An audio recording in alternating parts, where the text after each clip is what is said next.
Hello and welcome for yet another how-to video by Capstone Consulting. I'm your host, Brandon Kilpack, Manager of Operations with Capstone Consulting, and today we are going to be inserting the power supply. Now this should be fairly interesting considering I only have one hand, and I may have to put you down for a little bit just so I can get it seated properly. But I will attempt to make sure you see the entire process. Now, opening the box, we see, of course, the user's manual. Always good information here.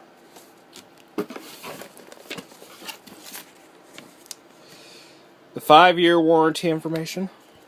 Once again, warranties are important. These are actually all the cables that we're going to be using. They are very important. Set those to the side right now. Here's the power cord, which we will actually set over here on the motherboard box. I'll talk about that a little bit more in an additional video where I go over what to do with all this extra stuff that they send you. I'll show you what I mean, like I said, either later in this video or possibly in another video. Gotta get power supply off. Now I can feel the electricity coming off of that thing. Good thing I'm grounded. Another thing you can do if you have a computer that's plugged into the wall, you can touch the side casing of that. A computer that is plugged in is also grounded. This is grounded, just it's not as well grounded. Now, for the power supply, you want to try to make sure that you put it in right side up. Let's see if you can see that. Make sure that the power button is the correct side up. Sure that the screw holes line up where they need to go. And I will grab those handy dandy screws really fast so you see my beautiful mess of a desk while I'm doing this. My pretty little laptop, which you can't really see. So just bear with me. Let me grab these screws. Alright, now we're good to go. So I got each one of these screws here. I'm going to do get the top seated first. I'm just going to hand tighten these. I mean, you know, I can tighten them with the screwdriver in a minute. Just getting them hand tightened so that they kind of just stay where I want them to. Sometimes, anyways. Does not always work out the way you want it to. You know, that's really just the business of computing. If you work with computers, fiddle around with computers, you know accidents happen. Things do not always go your way. And I'm trying to put this in a place that actually doesn't have a screw hole. And that's what, you know, if you're thinking about becoming a technician, the first thing that you're really going to learn is things happen. You are not going to be perfect all the time. I know if you get your bachelor's in computer science, you go to college for computers, get an associate's, whatever. Or just, you know, get a A+ certification, which covers hardware and software.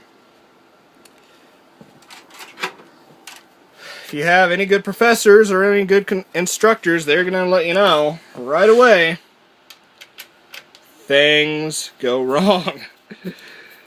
Things will never go according to plan. I can't say will never, but mostly, you know, something will always go wrong. You just need to be prepared for that. And if everything goes right, celebrate it, enjoy it, be prepared for the next time. Just, don't let it get you down. I have a couple friends who are technicians, like myself, and when they mess up, they get terrified. They go, oh, my boss is going to fire me. I'm going to lose the client, etc., etc., etc. In my experience, what I've found, if you just be honest and say, hey, listen, this is what happened, it's my fault, and if you take responsibility, if you say, I will make this right, 9 times out of 10, the client, your boss, they're not going to be as upset. I mean, I know I'm kind of on my soapbox here, but it's true. Most of the time in life, you don't get in as much trouble as you think you're going to. Now we have our power supply hooked up here. These are our important cords. This one right here goes right here. It actually has a little connector. Oh, it's connected this time. That's weird. Usually this is separated. You kind of have to hook them together. And the bumblebee cord there will go right here. That just creates the current so that the power supply can do its job. It's always a wonderful thing. And if for any reason you're having issues, you just built a new computer, grab one of these. This is a power supply tester. It's really easy. If it's reading all the volts that it's supposed to read, power supply's fine, move on to something else. If it is saying, well, you don't have your -5 volts, you have an issue. That's just an example. I mean, it's not always going to be the issue, -5 volts. There are other factors and things that come into.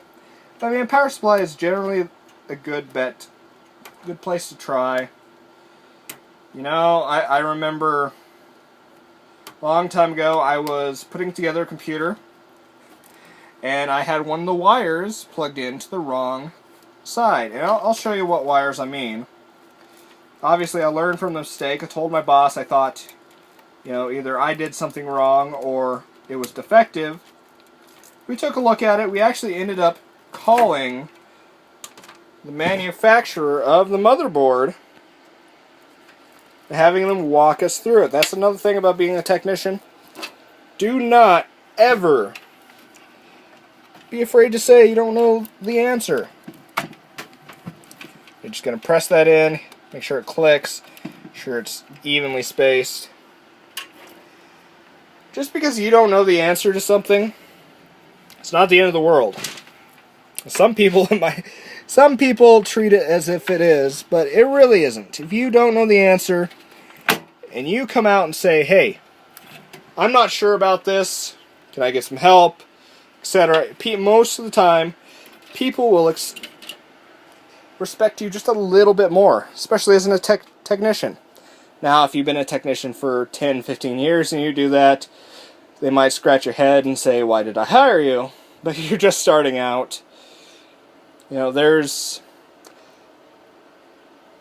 no rule that says you have to know it all right away. And you won't. I don't care if you spent 4 years, got your bachelor's, you're going to run into problems that you don't know. It's okay. And even as simple as putting together a computer, you're still going to make mistakes sometimes. Well, I think I will get off my soapbox because the power supply is installed and connected. I'm sure you guys don't want to listen to me preach. So once again, this has been another how-to video with Capstone Consulting. Your host, Brandon Kilpack, and I wish you all a very good day. I hope that you like this video, comment. I do enjoy feedback, and subscribe to us so you can see the rest of our videos. We greatly appreciate it. You can also check out our website at www.capstoneconsultinggj.com. We would appreciate that as well. Thank you and have a wonderful day.